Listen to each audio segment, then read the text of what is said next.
So on his 15th birthday, our guy Jade was finally old enough to get his job class from the church's whole blessing thing, but he had no idea. His job ceremony was about to totally wreck his life.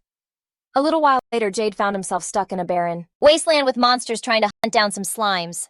And finally, after like hours of chasing one little slime, Jade managed to trap his very first one. He was seriously ticked that some low-level slime made him go through all that and waste his day. So without even thinking, he swung his short sword at the slime. The thing dodged, and to his complete shock, it wrapped itself around Jade's right arm, making it super hard to move. A slime totally got the drop on him, and he had no clue what to do next. While he was majorly freaking out, Jade got a flash from his past life and remembered that he needed to have some confidence since he was the only novice in this entire world.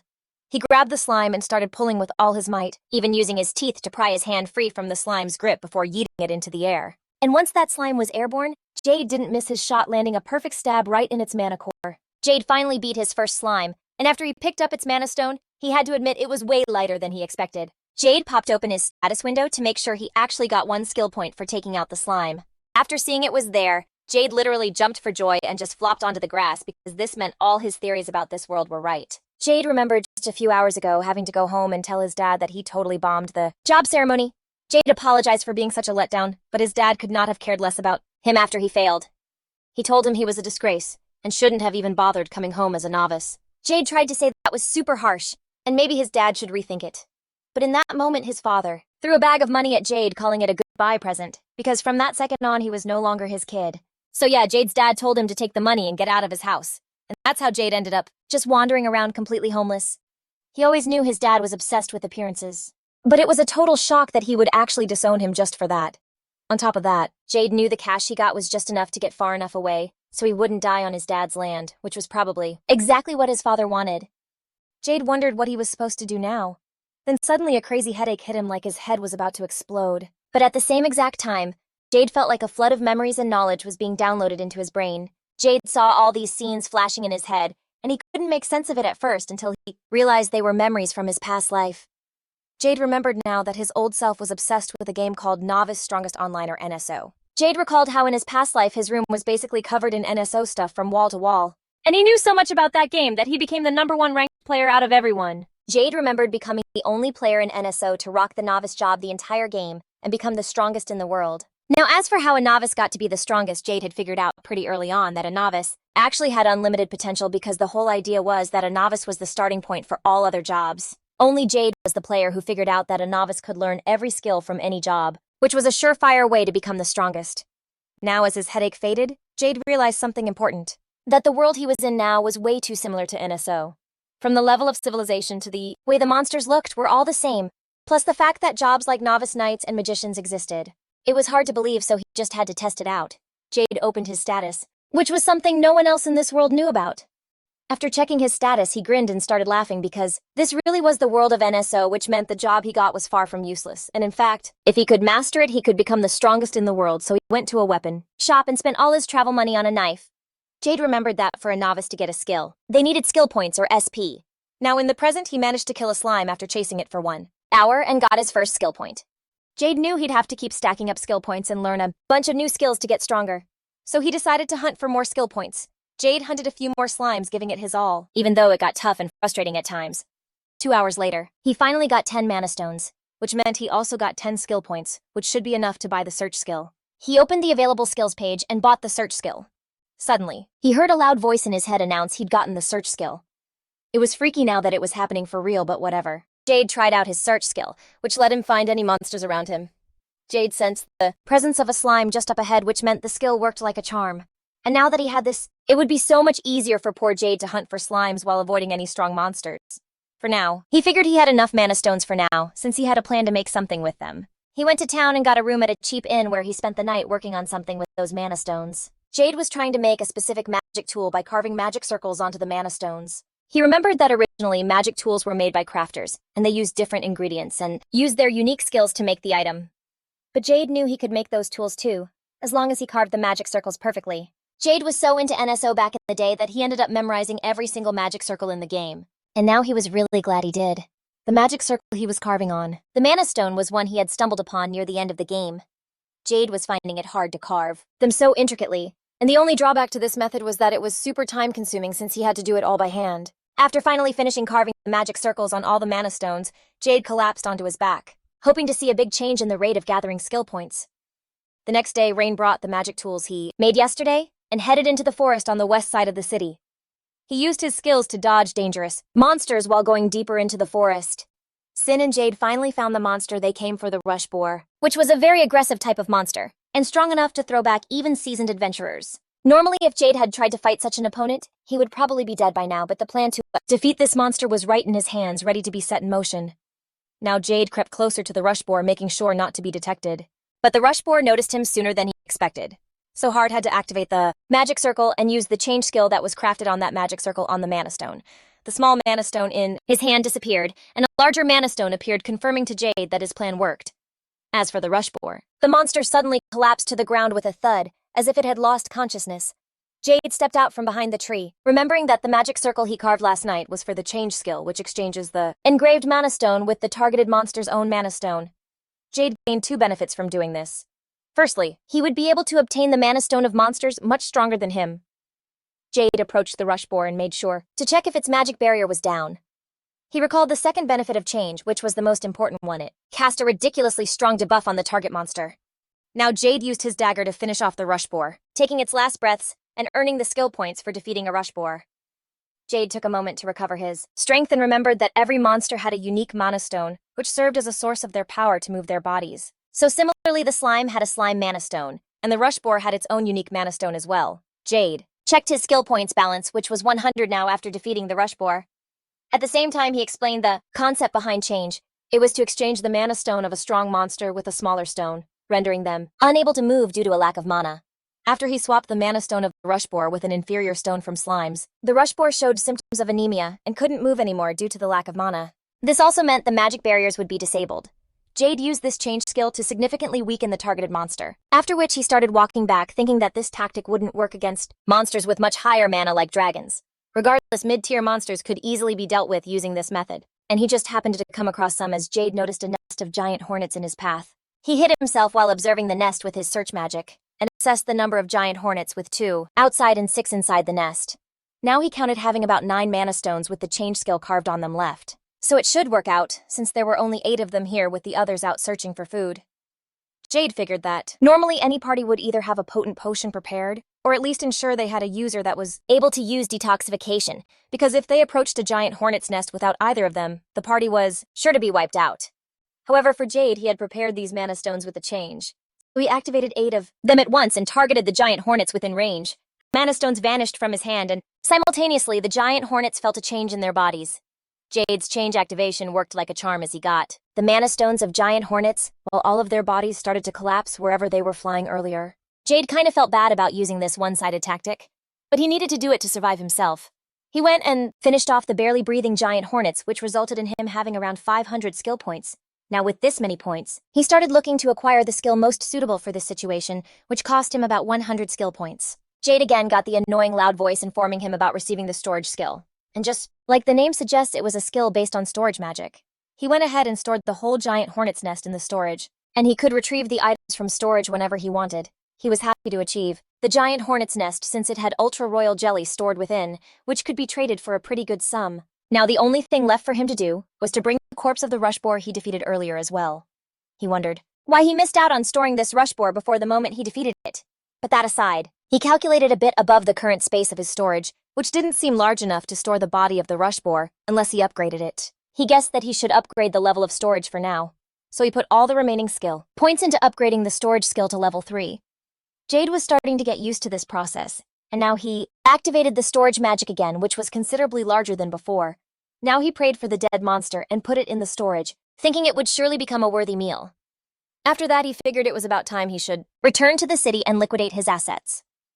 Jade headed to the Adventurers Guild to trade in the materials, and there he came across a board with a sign to head right from there if they wished to sell large-scale materials.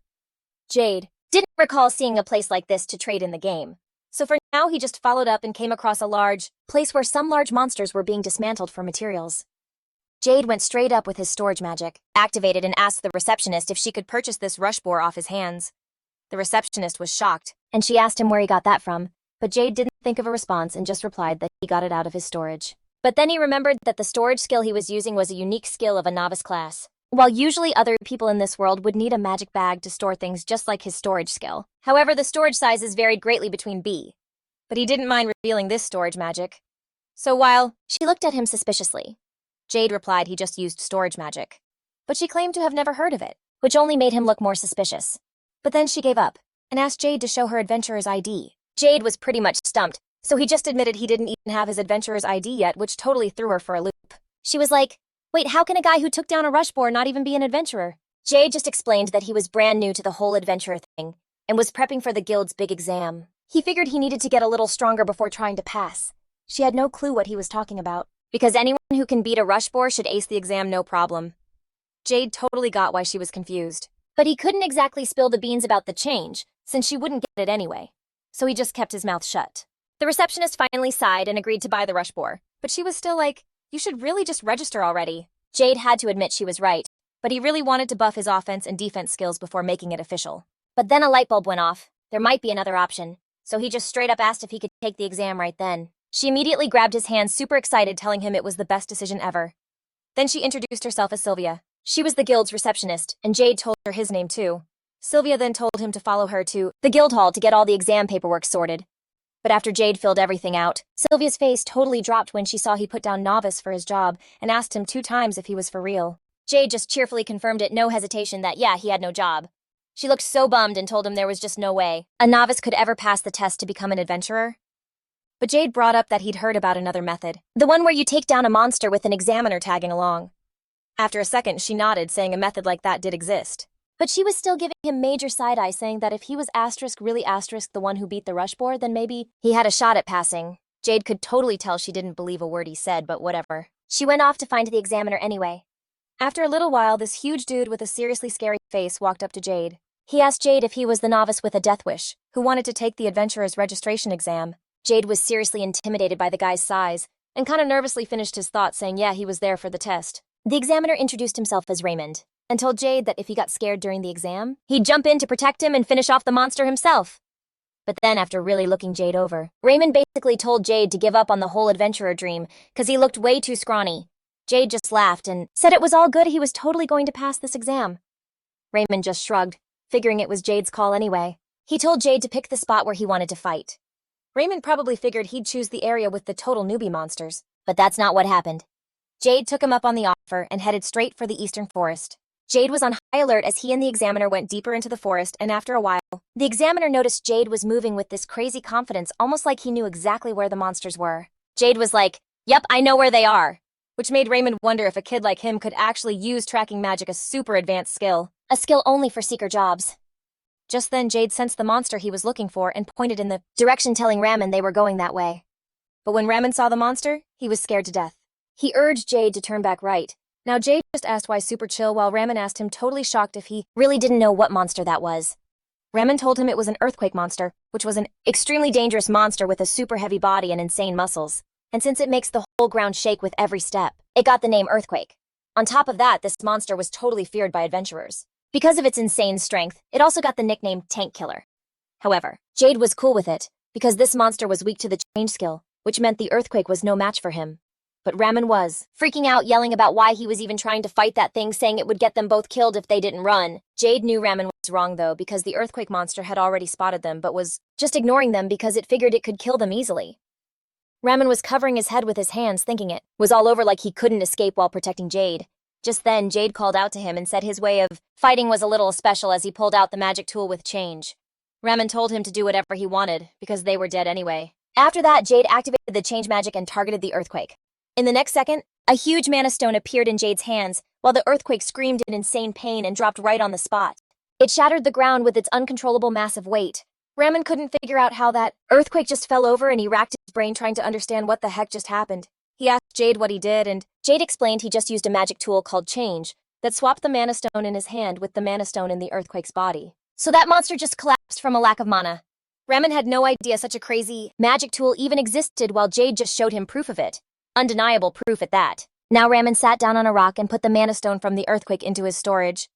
Jade figured he just needed to wait it out, since the earthquake would die soon, because the slime's mana stone was way too small for it to even breathe for more than a couple of minutes. Jade just sat down to wait for it to die. But Ramen thought that since the monster was still alive, they should take this chance to finish it off, which made him want to rush in and kill it as soon as possible. Jade flinched and stopped Ramen, saying he shouldn't do anything since he was just the examiner. So getting help would be against the rules.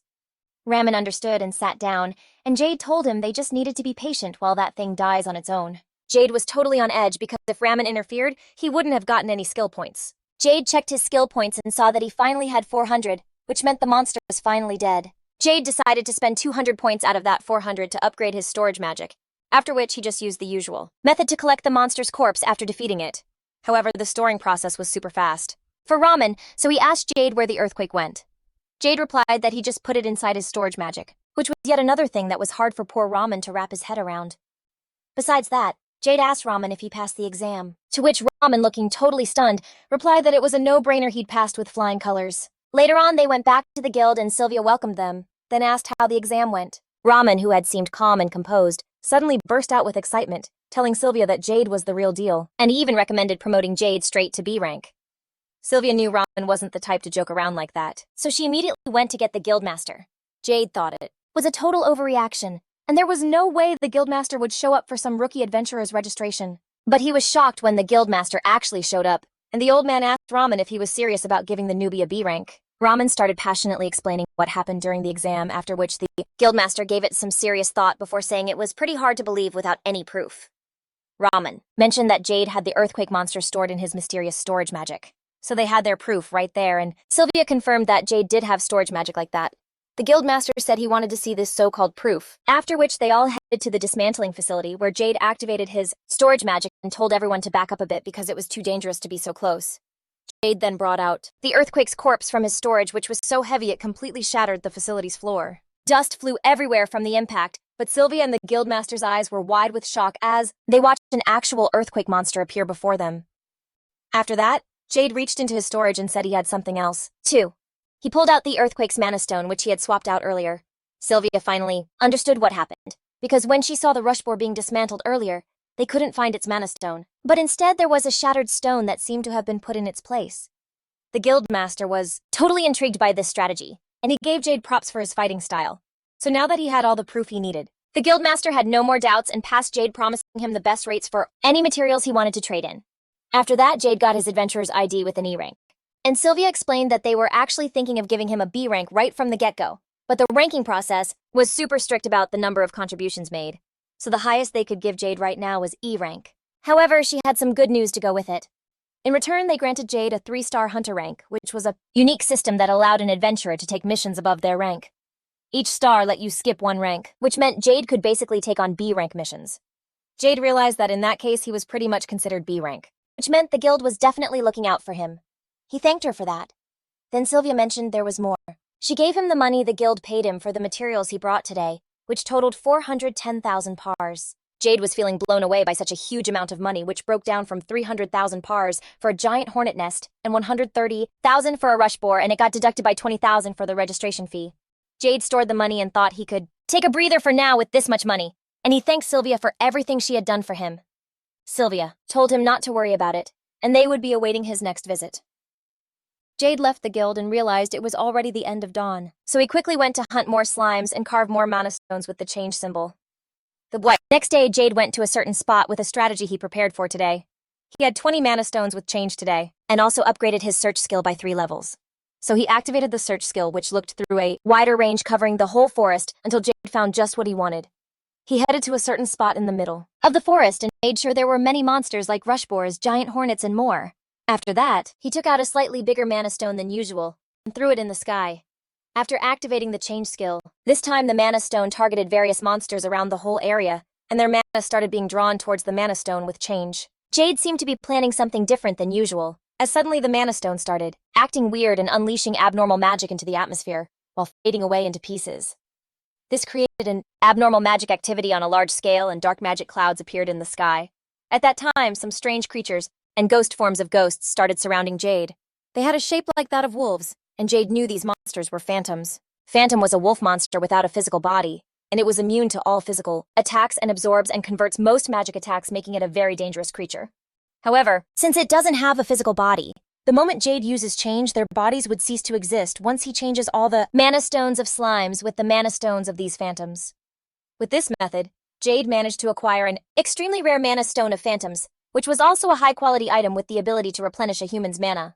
Jade stored the phantom mana stones into storage, thinking he would make a lot of money for sure by selling it.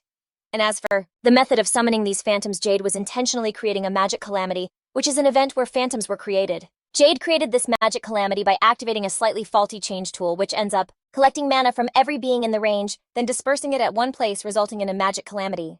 A magic calamity happens on very rare occasions, and whenever that happens, it ends up creating a completely different monster, which is a phantom. Jade managed to gather a total of 2,500 skill points just by defeating phantoms. And now it was finally time for him to invest his skill points into physical enhancement skill, and also martial arts skill, which just, like the name, provided him a boost of both physical strength and improved his fighting technique, allowing him to fight with bare hands or with swords as well. Jade then upgraded these skills to level 4 right away, which finished up all of his skill points. So after that, he went after another rush boar and used some janky mana stones to rig the same situation and summon like 7 more phantoms. He dumped all the skill points he got from that into juicing up his physical enhancement to level 7 and his martial arts to level 6. He was totally wondering how OP he'd get after this, so he went to a massive boulder and just booted it with his skill on full blast. Jade basically yeeted that boulder like a soccer ball, sending it flying way up before it came crashing down, totally wrecking a part of the forest. Jade was like, "Whoa, I didn't think it'd be that asterisk insane." And he knew no cap that was not normal human level stuff. Now Jade was itching for a real fight before he bounced, and on his way he stumbled across the perfect opponent, a shadow wrestler. People said it was basically in the same danger league as an earthquake, but honestly it was way weaker. Jade already knew the deal, that these shadow wrestlers hit super hard, but they've also got this major glaring weakness. So this time, Jade decided he was going to try taking this monster down without using change, so he got ready to throw down using just his own power. The shadow wrestler rushed in to attack Jade, but he dodged it like it was nothing. His perception was on point. He could tell the shadow wrestler's damage output was legit insane, but he knew their weak spot was that lag in their movements right after an attack, so he nailed it in the neck, sending it tumbling. Jade was standing there without a scratch, while the shadow wrestler looked seriously ticked off at him. Jade knew it was about to go even crazier with its attacks. But that wasn't a problem because this monster's attacks were totally predictable. It always started with a forward rush, a little wind-up, then a palm strike followed by a quick pause before it backed off from a miss. Jade zeroed in on its neck, again, and kicked it just like last time, slamming it back to the ground so hard it bounced. Then Jade saw the shadow wrestler getting back up. And this time it totally switched things up and used its signature move, a super fast headbutt, coming at Jade with way more power. But yeah, Jade was totally expecting that. So he just jumped up and landed on the shadow wrestler's back, digging his knee right into the back of its neck. Jade was now hitting its second weak spot. The shadow wrestler couldn't stop its charge animation without lifting its head, which was exactly what Jade was pinning down. He just let it keep charging forward until the shadow wrestler slammed into a rock wall and took even more damage while Jade was still completely fine, basically just toying with it. This time the shadow wrestler stayed down for good, and Jade got a bunch of skill points for the takedown. He stashed the shadow wrestler's body and felt pretty good about himself, since it had been forever since he'd beaten a monster without using change. Jade was stoked because he was leveling up like crazy. After that, he was just walking home when he spotted a group of sketchy-looking dudes dragging someone with them, and it was super obvious they were snatching them. He ducked behind a tree to scope things out and saw the kidnappers carrying a girl, bragging about how they'd just scored a real gem they could sell for a ton of cash. Jade's senses went on high alert. There was no way he could just let them walk. So, he decided to shut these guys down and figured he'd buy some stealth strike skills for the job. He was running out of time, so Jade just used the skill code to get the assassination arts. Jade was catching up to the kidnappers, and once he had them in his sights, he hid behind some trees and decided to mess with them first. He picked up a rock from the ground and chucked it at a tree behind the guy with bandages over his mouth. The second the guy looked away, Jade snuck in, closing the distance and activating Shikuchi, his assassination skill. By the time the bandaged dude even noticed him, Jade had already slammed a kick into his stomach and took him out quietly. Jade didn't even flinch as he took the guy down. And when the body hit the ground, the other guy whipped around to look. Sensing something was wrong, Jade ducked back into hiding and checked his status to confirm that he'd gotten some points for taking that guy down without killing him. As the kidnappers put the girl down to check on their fallen buddy, Jade heard them realize that someone was messing with them. Jade figured out there were more than just a couple ways to get SP besides hunting monsters, and taking out bandits in a specific way was one of them. It involved knocking them out with Shikuchi, injecting them with an overdose of truth serum, and cursing the target so they couldn't do any more evil deeds. And no matter what method he used, he only got SP when the target wasn't killed. Now the bandits figured out that their attacker had to still be around, so they kept their guard up. Jade, on the other hand, had only knocked out the first bandit because he wanted to confirm who they were first. So now that he was sure, he didn't see any reason to hold back. Jade stepped out of hiding, and the bandits laughed when they saw some kid was trying to get in their way. Jade warned them not to rush to their own deaths by calling him a kid, saying he was basically an adult even if he was a novice. The bandits were shocked since they couldn't believe an adult could still be a novice. Then another guy told his buddy to stop freaking out over nothing. The bandits decided to just kidnap Jade too, since a novice adult like him would sell for a hefty price. Jade kicked things off by throwing his short sword at them, and one bandit thought the kid was naive for being so overconfident. However, he realized he was the fool when he saw the kid pull a rock out of nowhere and throw it at an incredible speed. The bandit couldn't even dodge the rock, and it hit him square in the face, making him bleed to death. The last bandit was totally pissed and swung at Jade's face. But Jade stayed calm and cool, using a martial arts skill to easily dodge the punch. The bandit's fist ended up just hitting the ground. Jade followed up with a punch right to the guy's face, knocking him out cold as he slammed into a tree. Seeing the state of the bandit, Jade was a little taken aback by his own power. But setting that aside, he checked on the girl and saw that she was just unconscious. Jade untied the ropes on her hands and feet and decided to wait by her side until she woke up. Jade wanted to use heal magic on her, but he didn't have enough SB for it right now, which made him wonder if there was anything else he could do. Just then he saw some monster eagles heading his way to attack. But he couldn't have been luckier in this situation since he used the changed magic stones on those power eagles, and they fell from the sky almost immediately. After defeating them, Jade figured the timing couldn't have been better, as he collected the mana stones from the power eagles and used the skill points to acquire the healing skill. Jade used healing on the girl, after which she slowly opened her eyes and woke up asking where she was. Suddenly she saw people lying around and jumped at Jade, startled. Then she looked at Jade confused. So he told her that one guy lying there was just unconscious. She apologized to him and claimed her head was a mess right now, but from what it looked like, she could tell that he must be the person who saved her. Jade agreed and reminded her that she had been abducted. The girl did remember that, but rather than being abducted, she claimed to have been kind of scammed. She told Jade her story about being an artist, but her work barely received any recognition. So she had been living in poverty until one day, a guy with his face covered in bandages came and told her she could have a chance to earn more as an artist. She didn't pay attention back then when the guy took her somewhere shady and suddenly said that she was now going to be sold off. She didn't remember anything from that time. Jade was impressed to hear she was an artist and asked what she specialized into, which she replied by showing him her tools, while telling him that she was a sculptor. And despite how she looked, she was confident in her skills. Jade didn't expect her to be a sculptor, so without any delay, he asked her if she would be okay with working for him. She was surprised to be invited out of the blue and asked him to be more specific about what he wanted. Jade giggled as he apologized to her and explained that he was a newbie adventurer and that he needed a lot of magic tools for his adventures. She was enchanted to hear that a person could create magical tools by physically carving them. But unfortunately, she didn't know any magic circles. Jade assured her that would be fine, since he had samples for her to refer to, as he could redraw most types of magic circles. She could tell he had some amazing memories there, while for her she was barely able to make a living.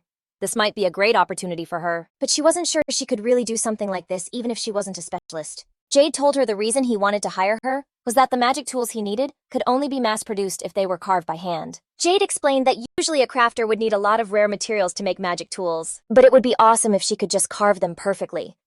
Gina thought she might be able to help him in that case, after hearing Jade ask her if she would like to try it. In response, she replied that she did owe him for saving her life, so she really wanted to help him out as well. Jade liked the sound of that, and he looked forward to working with her. Jin looked forward to it as well, and they shook hands on their newfound bond. Now Jade decided to do something he almost forgot, which was to talk about her salary. He put the bandits in storage while asking her if she was okay with waiting to discuss her salary until he traded in the goods he had earned that day. Gina flustered and replied she was good with any amount as long as it would satisfy a minimum standard of living. Jade decided to talk about it later then. Glanced over at the bandit he just knocked out instead of killing like the others. That's when he remembered something and told Gina he had a quick job for her. Jade wanted to track down all the other bandits, so he asked her to carve something onto a mana stone. Jade sketched the design on a piece of paper for her to use as a reference and showed her the magic circle she needed to craft on one of the mana stones he got from the Power Eagles. Gina immediately pulled her sculpting tools out of her magic bag and started carving the magic circle just like Jade asked. Jade was surprised she carried a whole table and all those tools with her. And after he waited for a few minutes, Gina told him she was finished. Jade was shocked because that was way too fast. It hadn't even been 3 minutes yet. And to top it all off, Jade was amazed because the magic circle came out perfectly. He thanked her for carving it so flawlessly. After that, he asked her to move to a safe spot since it could be a little risky to be nearby if the activation failed. Gina did what he said, while Jade knew there was no way something of this quality would fail. He just didn't want Gina to watch him put the magic tool inside the bandit's body. Jade was feeling pretty nervous, but he had to do it, so he placed the mana stone right over the guy's heart. Jade worked with intense focus and finally sealed the wound with a bit of healing magic. The magic tool he just planted inside the bandit was the curse of anti-guilt, which was a curse that stops a person from doing evil things. Jade figured it would have been fine if this unconscious bandit had just been killed like the other two. But he wanted to see if there was a larger human trafficking ring behind the guy, so this magic tool would also work as bait to track them all down. He was seriously impressed by Gina's sculpting skills because she finished it so fast. He thanked her for her work and said the magic tool activated without a hitch. Gina was glad it went well, and after that Jade would have preferred to head back to the guild. But first he asked Gina if she'd help him out with some slime hunting. Later on, he went to the guild's front desk and filled out some paperwork. Rimmon asked him what was up, and Jade replied that he'd just gotten back from finishing his transaction at the dissection facility. Rimmon asked out of curiosity how much he made, and Jade replied he'd made about 4 million pars, which shocked Rimmon so much he dropped the barrel he was holding. Roman asked him what the hell he sold to make that kind of money, and Jade replied that he'd just sold a Rushbore, a Shadow Wrestler, and like 15 Phantom Cores, which were worth 3 million pars by themselves. Ramen was blown away to hear about Phantom Cores, and on top of that, hearing that Jade defeated them was just insane. Jade claimed it was just a fluke, but Ramen had heard that phantoms were even rarer than dragons. In the end, Raymond admitted there was no end to Jade's crazy stories, so he just picked up the barrel and went on, his way still thinking about that 4 million pars. After that, Gina asked Jade how long it took him to collect all the stuff he just sold. Jade replied it only took him a single day, which totally blew her mind, and she thought about how that was more than enough for her since she didn't even make 10% of that in a whole month. Jade figured she must had a super rough life, and then this girl Mika shows up all like, sorry to keep you waiting, Jade. Turns out she was the one in charge of the whole bandit investigation, and she asked Jade to come grab a seat. She then let him know they didn't find any of the stolen loot on those guys, but she told them it was totally cool to go get their stuff back if anything was missing. And what do you know, Jana actually found her hat in the pile, good for her. Anyway, time to get down to business. Mika marked the spot on the map where Jade ran into those bandits. Jade was like, yep, that's the place, and said there were 3 of them. And he totally knocked one of them out, hit him with a curse so he couldn't do any more bad stuff, and just left him there. He used his search magic to check where the dude was. And get this, the guy hadn't even moved, which meant he was still totally out cold. Mika was seriously impressed hearing all this awesome stuff about Jade, which made Jade wonder how she even knew his name. Mika said she'd heard all about his adventures from Ramen, including some crazy story about him stopping an earthquake with a single finger. Jade got kinda shy being hyped up like that. Then Mika got back to the main topic of the bandits, and told Jade she'd be hitting him up for his tracking skills in the future. And his reward would depend on what kind of bandits they ended up finding. Jade was down for the task, and that pretty much wrapped up his day. He headed to an inn to book 2 extra rooms and also rented a workshop for Gina to get to work. But he asked Gina if she was sure she was up for it today since she had to be wiped. But she was all good cause for her it would only take like 3 hours to carve the 60 magic circles Jade asked for. Jade was psyched and gave her 60 slime mana stones to work on, along with one from the Power Eagle, and also handed her the design sheet for the magic circles. She'd have to carve on both kinds. Gina carefully checked out the mana stones to get started, and Jade was so glad to see her that in the zone. He was about to give her some space when she called out to thank him for saving her life. Jade told her it was no big deal, and just like that, his first day as an adventurer turned into a super long one. The next day, Jade swung by the workshop and knocked. But when he didn't get an answer, he peeked inside and found Gina totally passed out sleeping peacefully after she finished her work. She seemed to be sleeping happy, and Jade could tell she must have been exhausted to crash in the workshop. Then he looked over at the mana stones, which had these perfectly carved magic circles on them, and amazingly, every single one was the same top-notch quality. Jade put them in a bag, feeling super grateful for all the hard work she put in. After that, he went back to using his change skill to grind for some skill points. At the moment, he had like 69 change magic tools and 1 area menace tool. The area menace magic tool was supposed to make a ton of monsters swarm to wherever it was used, so basically it was a super rare item. Jade planned on using it to summon more phantoms and rack up skill points way more efficiently. But then he remembered he'd forgotten the most important part, a faulty change stone. Now he had to start by prepping the mana stones he needed for that faulty one, which was probably going to set him back. Jade looked around the forest and ended up spotting a scale that was giving off a magic vibe just like the rush boars. Jade wondered if there had to be a strong monster here. And just like that, his suspicions were confirmed when he saw a fish leap out of the water, aiming straight for the Power Eagle in the sky. It was a super rare fish called a divine arrow, and after taking down the Power Eagle, it dove back into the water. Jade didn't expect to find something so rare out here, so he quickly used a slime-based change magic tool on the divine arrowfish and totally took it down using the same strategy. Jade put the Power Eagle into his storage, but as for the divine arrow, he dissected it first. Jade figured he'd have to get it processed before he could use it. Then he sensed a monster was nearby. Jade opened his status and got a new skill called Crescent Blade. Jade wanted to test out the skill right away and the target turned out to be another shadow wrestler that hadn't even noticed him yet. Jade decided to take it out in one hit. So he got a good grip on the divine arrow and swung it straight ahead, aiming at the shadow wrestler while activating his skill, Crescent Blade. The powerful slash ripped through all the rocks and trees in its path and slammed right into the shadow wrestler. The shadow wrestler tried to dodge the crescent blade at the last second, but it was way too late. The blade sliced off its limbs like they were butter. Jade himself was shocked by how much damage he unleashed with a single strike, which was all because the sharpness of the divine arrow was insane. On top of that, the crescent blade skill he used was one that shoots out a slashing shockwave. And since it was still a level 1 skill, for it to be that powerful meant the divine arrow had boosted it. However, Jade knew using a corpse as a weapon wasn't a long-term option, so he'd have to get the material forged into a sword. He planned on having Sylvia hook him up with a good blacksmith later. But before that, he stored the shadow wrestler's corpse and decided to use the divine arrow's mana stone to create the faulty change tool. And instead of going back to have Gina carve it, Jade decided to just carve one himself right there. After he was done, Jade wasn't too impressed with his carving since it looked pretty bad compared to Gina's. But it didn't matter since he just needed a faulty change tool anyway. Now the only thing left was to set the plan in motion, so he activated the area menace and quickly ducked into hiding because things could get dangerous. Jade perched on a tree and waited for 10 minutes, after which he could see why this magic tool was banned in the game. There were dozens of monsters of all sizes gathered around the area menace tool, from giant hornets covering the mana stone to rush boars and wolves. There were even all kinds of species, including sky monsters and underground ones.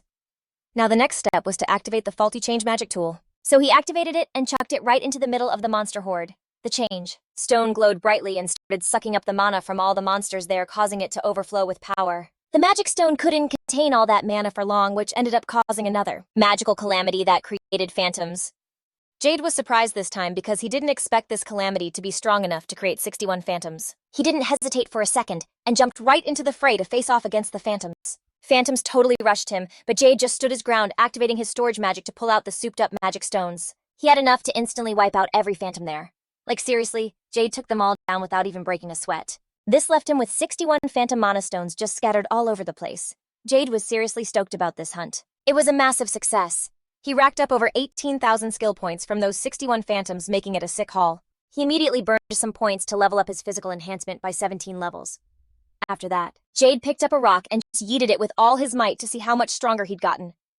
The stone went flying with so much force that it completely wrecked all the nearby trees just from the impact. Jade was super impressed, thinking with this much raw power he could probably take down rush boars without any magic tools. Okay, so with the skill points he had left, he decided to buy a skill that would vibe with his martial arts. He went with one called the Eye of X. This skill let him basically see through an opponent's moves by letting him see their blood vessels, which meant he could totally shut down a target just by hitting their weak spots. On top of that, it would make his search skill way more accurate, and he really wanted to test it out before heading back. So Jade did a quick search and headed right where a monster was pinging. He ended up finding the perfect test subject, a rush boar. Jade activated the Eye of X, and suddenly he could see exactly where the blood was pumping inside the boar's body. He could literally predict what the rush boar was going to do just by watching its blood flow. Jade sized up the boar for a second, then charged straight at it. Then he faked his move by stepping one step to the left, which totally confused the rush boar and made it lose its balance. Now Jade aimed for its left leg and landed a solid kick to mess with its movement. The rush boar definitely took some major damage, and while it was struggling to even walk, Jade followed up by targeting its legs again, kicking its calf to stop it cold for a second. After that, he pulled a divine arrow from his storage and used Eye of X to pinpoint its neck. Then, with his crescent blade, Jade cleanly sliced through the rush boar's neck, leaving a perfect slash mark even in the dirt. This battle totally proved how sick his new skill was, and he also got a good read on his new strength. Yeah, today was a major level up day. Then, he almost forgot to grab the mana stone from the rush boar's body. After snagging it, he used his leftover skill points to upgrade his search skill. After that, he bounced back to the guild, and this time Sylvia's jaw dropped when she saw Jade had taken down a rush boar without a single magic tool. Plus, he'd managed to take its head off so cleanly, like nobody was ever that precise. Jade just played it cool, saying he just happened to have a skill that lets him see a target's weak points. And Sylvia just couldn't get over Jade's ridiculously insane set of skills. Speaking of insane, she asked if he was about to say he'd farmed a bunch more phantom cores today. Jade totally flinched and claimed that the other day was just a fluke. He knew that showing her more phantom cores right now would make her freak out even more than before, so he had to keep the phantom cores on the down low for now. Still, Jade figured he could show her some of the other stuff he'd discovered. Sylvia's mind was totally blown when she saw the divine arrow. Like, it wasn't as rare as a phantom, but it was still a legit legendary fish. Jade told her he wanted to get it forged into a weapon, so he asked if she knew any good blacksmiths around. Sylvia got kinda bummed out and said there was only one blacksmith who could even touch a divine arrow, but it sounded like there was a catch. So Jade headed out to the workshop of this blacksmith Ver, and just one look at the spot told him this was the place. He remembered Sylvia's worried face when she said Ver was a crazy good blacksmith, but there was one little issue. Jade felt a little hesitant after hearing that the one issue was Ver's personality as he stepped into the workshop. The blacksmith Ver was right there in the shop and his face basically screamed that he had a super short fuse. Jade went ahead and asked to order a sword made from the divine arrow, and Ver knew exactly how rare it was, but he couldn't figure out how a kid like Jade got his hands on it. Jade asked him, "So can I put in an order for a sword?" And Ver just shot back that he was the only one who could do it. But just as Jade was thanking him for taking the request, Ver turned around and seemed to have a total change of heart. Jade thought Ver might be a little blunt, but he was actually pretty easy to talk to, which probably meant he was in a good mood. Jade asked Ver when he should swing by to pick up the sword, but Ver just said he'd give him twice the market price. Jade was completely shocked to hear he was being offered money to have a sword made, which meant something was definitely off. So he asked Ver what he was talking about with twice the market price. Ver then laid it all out, saying there was no way he'd let some kid buy a sword he made with a material that rare. Ver put a super high value on his swords, and not just the price tag, but also who he sold them to. So he flat out refused to sell a kid like Jade a sword he'd crafted. But instead, Ver offered Jade a huge pile of cash for the material so he could forge a sword and sell it to someone with actual skills. Ver threw a bag of money down for the material, while Jade just stood there stunned, feeling like he was being played by this jerk of a blacksmith. Ver told him straight up that a sword would just rust in the hands of a kid like him, and that would be a total waste of top-tier material. So he tried to reason that Jade shouldn't have a problem selling the material to him for double the market price. But Jade felt way different, and his shoulders were shaking with anger because there was everything wrong with this deal. He could make that kind of money just by selling a few phantom cores. But there was no way he'd ever find another divine arrow, even if he paid 3 times the price. So he asked Ver if he'd sell the sword to him if he could prove he wasn't just some weak kid. Ver didn't get what he was saying until Jade just asked for a chance to prove himself. Ver was like, "Are you serious?" While Jade was sure there was room to negotiate if this guy was really that passionate about his swords ending up in good hands. Ver then decided that Jade would have to prove his skills by beating an opponent that he chose. And he warned him beforehand that there was a chance of getting hurt so bad there'd be no coming back. Jade still took the challenge anyway, and after that, Ver told to show up in 7 days for the showdown. Jade bounced totally hyped to see how OP a noob could get in just 1 week with this whole change thing. After that, he hit up the inn he was staying at and dropped off a crazy amount of slime mana stones for Gina, way more than before, and she was like, "Whoa, that's a serious haul." Jade was all my bad for the rush job, but he really needed these. Done by tomorrow with change carved on every single one. He knew it was a huge ask even for her, but she was like, "No sweat, I'll have him done tonight." Jade was super grateful and told her not to burn herself out. The next day, Jade kicked things off by basically stirring up trouble in the area, then going on these epic phantom hunts 3 times a day. He was on that grind for 3 whole days, and after that, Jade finally nailed a secret technique and decided to give it a test run before the big mock battle, which was only 4 days away. But first things first, he juiced up his existing skills, getting physical enhancement and martial arts all the way to level 47.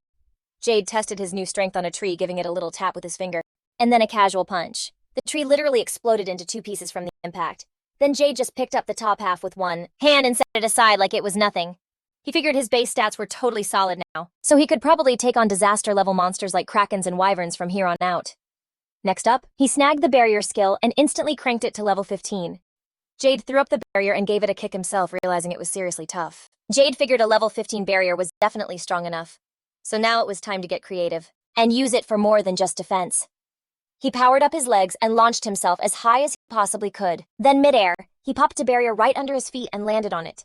He jumped again, confirming his new tactic of using barriers as platforms in the sky, which was going to be a total game changer for air battles. He even got back down with another barrier, and after a safe landing, Jade upgraded his Eyes of X skill to level 10. After the upgrade, Jade could use Eyes of X without even having to activate it. Plus, he could now analyze the whole terrain, not just monsters, adding another awesome tool to his arsenal. It wasn't long before he ran into a shadow wrestler while he was out and about. And since he was still in test mode, Jade just snatched the shadow wrestler by its tail and used Eyes of X to pinpoint the perfect spot to toss it.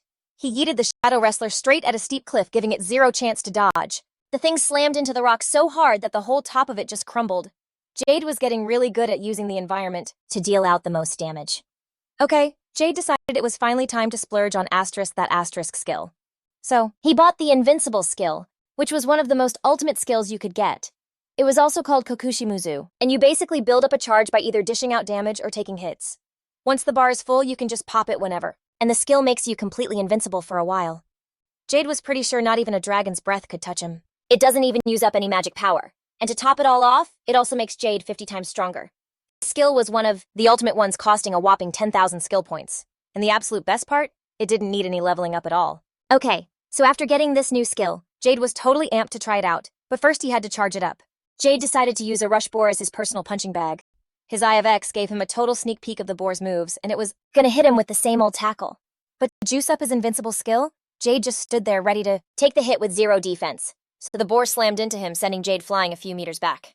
But it was all going according to his master plan, and Jade spotted the perfect place to stick the landing. He landed on his feet, no tumbling around, and clocked the distance between him and the rush boar at about 7 meters.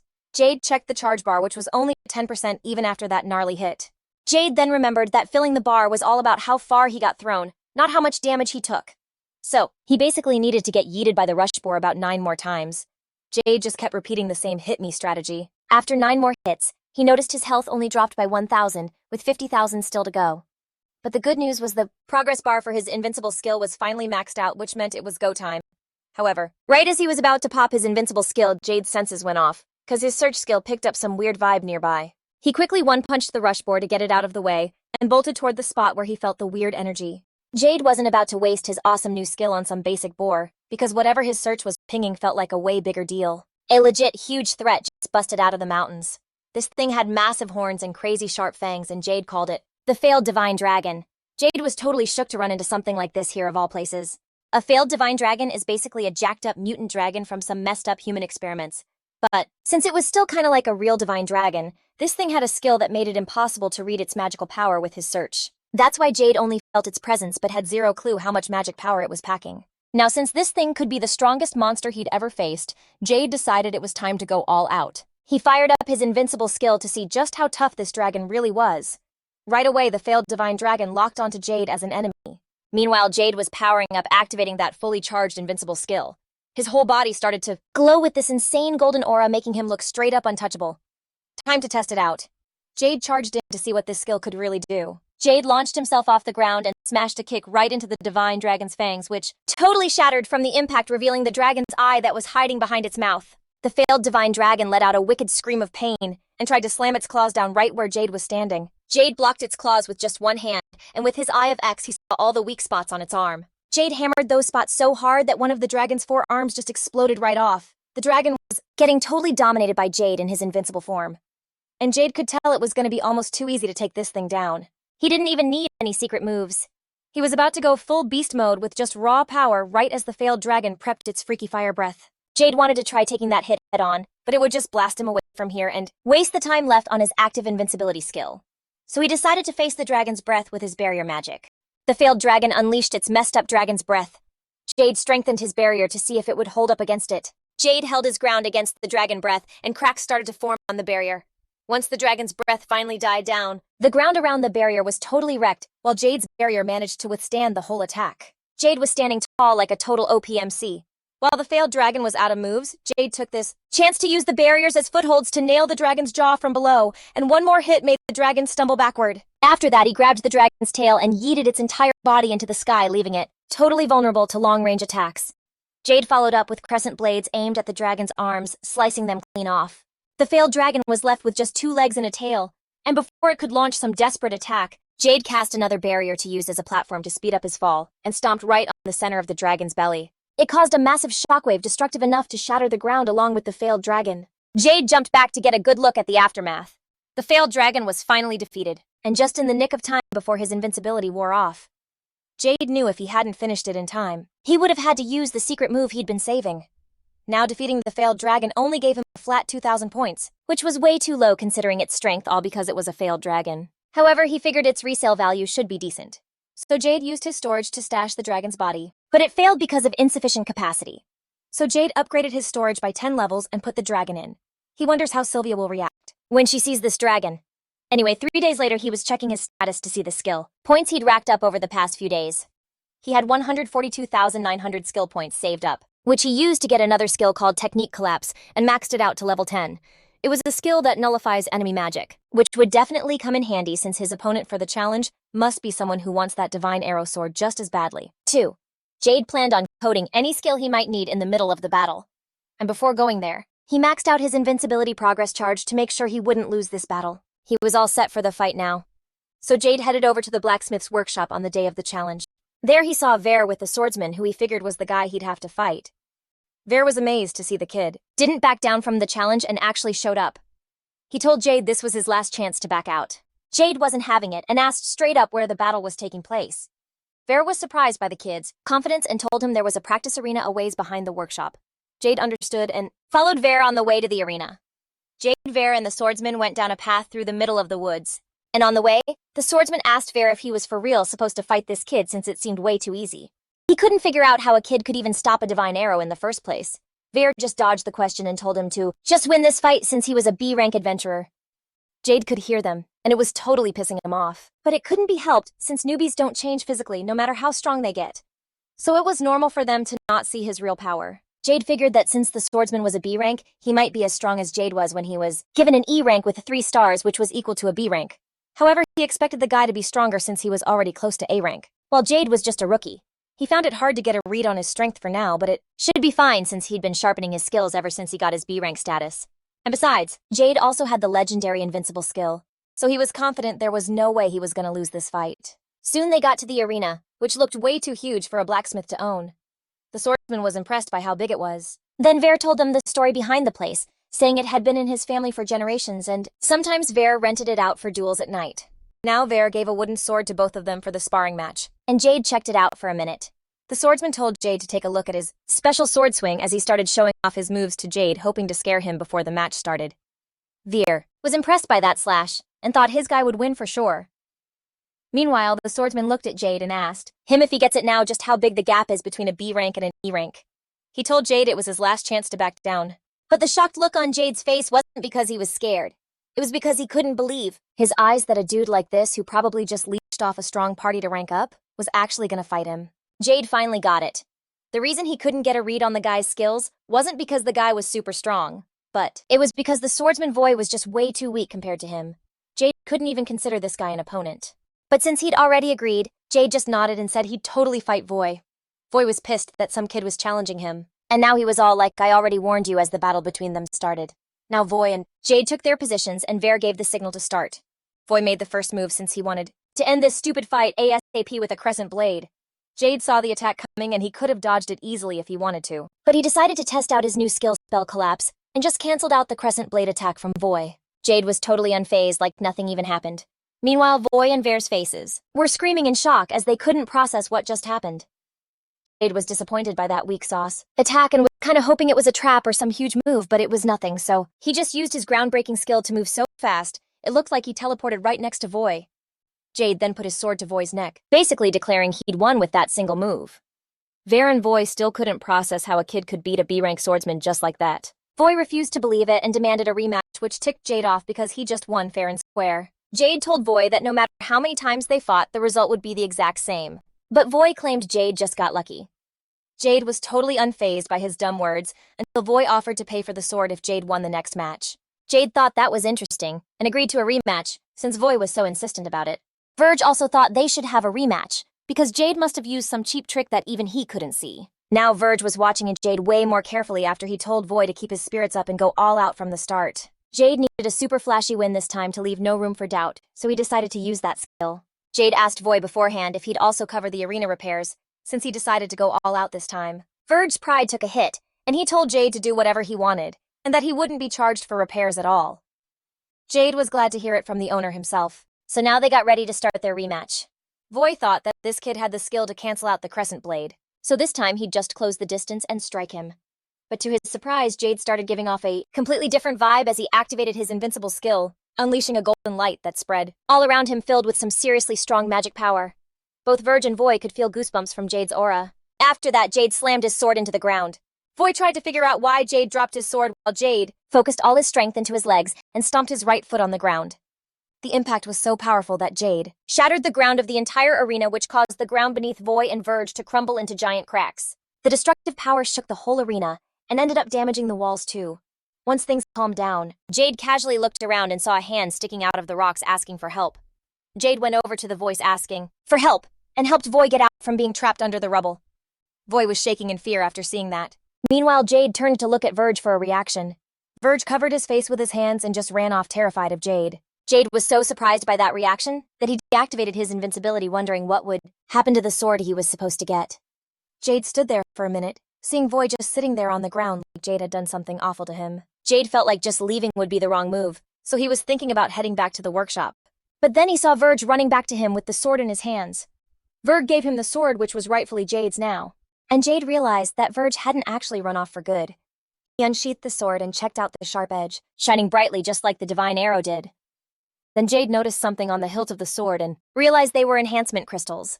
They're crystals that boost a weapon's traits, but for a newbie like Jade, it would make his skill effects last way longer than before. Jade figured that Verge must have prepared this sword for Voy, since an S-rank crystal was super hard to find on the market, and there was no way Verge would just give it away for free. Verge, on the other hand, was crying while slamming his hand on the ground because he spent 60 million pars on the enhancement crystals. Voy asked him what he'd meant by that. Then Ver said he just figured Voy would totally like that weapon with those S-rank crystals. And now not only did Ver not get the sword, he'd also have to pay for it. Jade smiled, watching those two poor souls negotiate their losses. The next day, Jade was in his room at the inn and went to check on Gina. He saw her sitting at a table reading a book. He didn't expect her to be awake, but there she was, ready to work on anything Jade needed carved. Jade told her there was no work today, but that he'd come to give her something. She asked what was in the bag, and he told her it was her pay for working so hard. Gina was surprised since she'd only worked for a week this month, and Jade explained that he just decided to pay her right away. He told her the payment for the week was 200,000 pars, all in gold, coins to save her some space. She was shocked by how much money she'd earned in just 1 week, while Jade felt like it might be too little considering how much he was making. So he assured her that a full month's pay would be around 800,000 pars. Gina was totally speechless at the insane amount of pay. Meanwhile, Jade was wondering when he could sell the phantom cores to get more cash. That's when he got an idea and took out 3 phantom cores to give to Gina, telling her she could keep them as a bonus. Gina was taken aback when she saw the phantom cores because they were basically a doomsday item for guilds, meaning they were super hard to get. Jade told her that phantom core or not, in the end they were just magic stones so she could have them. She refused, saying they were way too precious to accept. But Jade argued that he couldn't sell them either since they were mana cores from calamity-level monsters. So, selling them would cause a huge scene, and he'd rather Gina use them since they were just sitting in storage going to waste. In that case, Gina accepted them, and the way she looked at them made Jade think she definitely wanted them. After that, he told her if she wanted to make anything with them, she should just let him know, and he'd teach her the magic circle for the tool. Gina immediately asked him to teach her how to make a sharpener and a particle accelerator, both of which were tools used for sculpting. She also kind of asked for something to cook food with, which made Jade realize she was a total foodie who wanted to make something nice for herself sometimes. He got it and drew the magic circles for the sharpener and particle accelerator. She thanked him and asked again if he was sure there were no magic tools to make today. Jade confirmed that there was no phantom hunting today, and that he was going to try a different approach this time. Before leaving, he told her she might need more magic tools soon, so she should just ask him if she needed anything. Gina agreed and took the day off just like he said. Now before he headed out, Gina smiled and told Jade to be careful out there. Jade really appreciated the warm send-off, and he headed to a place he'd been planning to visit once he got strong enough. Jade traveled for quite a while until he reached a mountain range full of steep cliffs, announcing that he'd finally arrived. Jade decided to prep first and level up his interference skills for this adventure. He acquired the force reduction skill, which totally nerfs the enemy's attack. And for a newbie like him, this skill was gonna make charging his invincibility bar way easier. He remembered the whole idea was to get knocked back by enemy hits, and the distance you fly determines how much the bar fills up. So using force reduction meant he could totally juice the gauge without taking a lot of damage. He immediately dumped points into force reduction, getting it to level 30, which boosted its range to 16 meters and cranked the attack power reduction up to a crazy 90%. Jade threw the rest of his skill points into his magic power, since he was about to be using skills that were major MP guzzlers. There was still a ton more to do, but he figured it could all wait until he farmed some more skill points. All right, time to go. Jay prepped for a massive jump and launched himself toward the mountain peak. He activated barriers, using them like stepping stones to scale the crazy high mountain, hitting the summit in just a few minutes. Jade saw that the view up here was totally different, and he knew the monster he was hunting had to be somewhere in this area. He popped his search skill to speed things up, and boom, he found one super close. Jay whipped out his sword and got ready to throw down with the metal rhino, some kind of armored beast that hangs out around here. These things were supposed to be a major pain to beat, but Jade wasn't sweating it. He had his eyes of X to even the odds. The metal rhino spotted Jade and locked onto him instantly, which was exactly what Jade was counting on. Meanwhile, somewhere else on these mountains, a mage named Belladonna and her crew were totally frozen in fear. They'd run into something they had no business running into. Her party's tank was like, how did this even happen, since she was the one in charge of using search skills to keep them all safe. But she swore her search was on the whole time. This was an A-rank party, the Metal Slayers, and they were out here to hunt metal rhinos, but right now they were completely freaked because they'd basically stumbled straight into a death trap. Veladon apologized to her team, because the way things were looking, their whole party was about to get wiped. Back with Jade, he was going toe-to-toe with the metal rhino, his sword flashing as he unleashed crescent blade slashes on the beast. He was aiming with pinpoint accuracy at the weak spots on the rhino's legs, zipping right past it and leaving a cloud of dust. You could see the cracks forming on the rhino's legs, which meant it couldn't charge with its full power anymore. This was perfect. Now Jade could use this rhino as a punching bag to fill up his invincibility gauge. He braced himself to just take the hits. Right before it charged, he slapped the force reduction skill on the rhino. Jade had the perfect setup going to max out his invincible bar super fast. The only thing left to do was take a hit head on. He got nailed straight by the rhino's horn and went flying a few meters back. He slowly got back to his feet and popped a heal on himself. Jade was like, whoa, that did way more damage than he expected, even with the power reduction. And he couldn't even use his change magic tool on this thing. He saw the gauge filled up way faster than usual thanks to that hit from the rhino. Now he just needed to take a couple more. Jade got knocked back a couple more times, and he just kept healing himself right after every hit. As soon as the bar was full, Jade activated invincibility, and this insane magical energy just started pouring out of him, around him with a golden light. Jade now wanted to test his raw strength in this form against the metal rhino. So, he sprinted toward it and landed a heavy blow right on the side of its head. The metal rhino went crawling on the ground from that hit. And since it wasn't finished yet, Jade ended its life by jumping high into the sky to deliver a downward force kick aimed straight at the back of the rhino. The rhino screamed in pain while Jade kept up, maintaining the force in his kick until the metal rhino was completely bent in the middle and died. Jade stood near the corpse and checked his skill points, which increased by a straight 5,000 points at once from the metal rhino. His job was done, and Jade confirmed this method was working just fine to farm skill points. He upgraded his storage skill to make it large enough to store the metal rhino as well. After which he took a breath of relief and decided to go to his next target. 1 hour later, Jade farmed a total of 20,000 skill points, and he just finished killing the 5th metal rhino. Jade noticed that since not many adventurers came here to hunt, this place ended up being denser with monsters compared to the NSO he played. Either way, he was fine, as long as it helped his progress in piling up SP, and now he planned on finding bigger prey. Jade bought the skill immunity bypass from the shop for 10,000 points. He recalled it was an ultimate skill that bypassed the limitations on skills, such as Tim being able to use force reduction even on monsters that were normally resistant to it.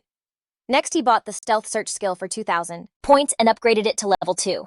Now he was all set to find the golden metal rhino, the most dangerous monster in this area, which drops the ultimate loot with a great amount of SP. However, that monster was the type that evaded normal search. So that was why he got the stealth search skill to sense even the monsters resistant to search. On top of that, he bought the nullify weakness technique and upgraded it in advance, hoping that he would be able to recover all SP once he found the metal rhino. He activated the stealth search but didn't find the golden metal rhino, which meant it wasn't in his range yet. So he planned to move around with his skill deployed while hunting other metal rhinos on the way. At the same time, the Metal Slayer party was facing the golden rhino, knowing that it could end their lives at any second. Their tank straight up asked their leader Belladonna if they were going to fight this thing or run away with all their might. Bella chose to order everyone to make a run for it, which was the only way with some chance to keep the party alive. But even so, they would have to hope for a miracle to happen. The tank was in a tough spot because he wanted everyone to survive this. So he decided to tell everyone to split and run with all their might to escape while he would play the tank and act as a decoy here. Bella refused and stepped forward to make it clear if someone had to play decoy, she would be the one to do so. The tank asked her what she was planning now, to which she replied that she was the one who would be able to buy them the most time as a decoy, and more than anything, she believed this situation was entirely her fault. So she begged her party members to abide by the decision she made. The tank looked at the others, but they couldn't bring themselves to oppose her decision in this life or death situation. The tank felt bad that he had to put Bella in the most danger. And once she gave the signal to bail, her memories after that were a chaotic, fragmented blur. She vaguely remembers from that moment, every spell she unleashed scattered like a brilliant spark in the air. And the next vague memory she had was of the tank getting hit by the horn of the golden rhino dragon. And her next memory was of the golden rhino, charging at her like death itself.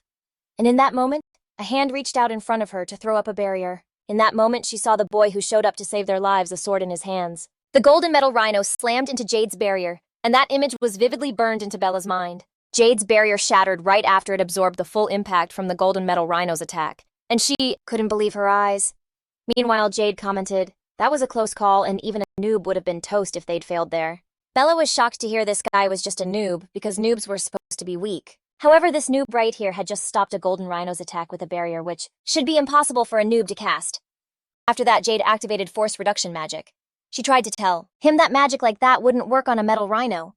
But then she saw for herself how Jade's reduction magic worked on the golden rhino, and its attack was reduced by nearly 90%.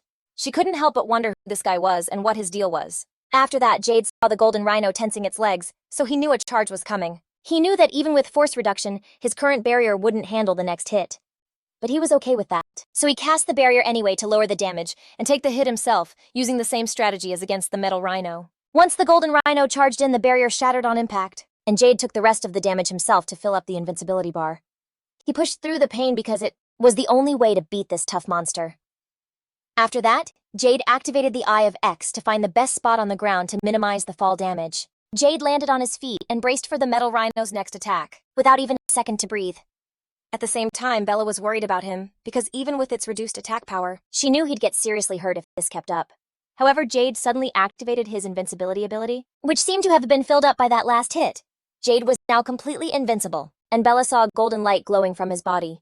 She didn't know all the details, but one thing she was sure of was that she was witnessing a miracle with her own eyes. Jade stood his ground, pointing his sword at the golden rhino this time, and he felt lucky to have run into the golden rhino on the very first day of his metal rhino hunt. He kicked off the ground, jumping high above the rhino to dodge its tackle and land on its back. After that, Jade positioned his sword vertically over the center of the golden rhino and unleashed a powerful strike, with 50 times more power than normal. The metal rhino screamed in pain, but on the outside it might not have looked hurt. Jade totally called it. Just like he figured, the golden rhino coughed up some gunk and just dropped dead right there. Bella, who was watching the whole crazy fight from the back, was beyond hyped to see Jade actually take it down. The golden rhino was just lying there as Jade went to get a closer look. He knew that his own crescent blade had like zero chance of piercing the golden rhino's insane armor. So for that last hit, he used the penetrating strike martial art, which basically attacks the target's insides.